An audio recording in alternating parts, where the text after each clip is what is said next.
হরে কৃষ্ণা।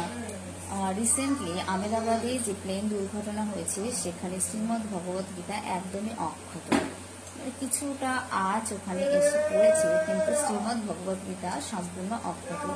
তো এখানে শ্রীকৃষ্ণের যে মুখনিসৃত বাণী সেটা কতটা সত্য, কতটা চিরন্তন সত্য, সেটা এখানে সবাইকে, সারা বিশ্ব ব্রহ্মাণ্ডকে চোখে আঙুল দিয়ে দেখিয়ে দিয়েছে শ্রীমদ্ ভগবত গীতা কতটা চিরন্তন সত্য। তো আমাদের উচিত প্রতিদিন শ্রীমদ্ ভগবত গীতা পাঠ করা, শ্রীমদ্ ভগবত গীতা কৃষ্ণের যে এই মুখনিসৃত বাণী, এগুলো নিজে পাঠ করে হৃদয়ঙ্গম করে অন্যকে সেটিকে বোঝানোর চেষ্টা করা এবং তার হৃদয়কে পুরুষমুক্ত করা। তো সমাজের জন্য এটা খুবই মঙ্গলজনক। এখানে যে শ্রীকৃষ্ণ সর্বত্র বিরাজমান, এখানে সেটা প্রমাণ করে। হরে কৃষ্ণ, হরি বল।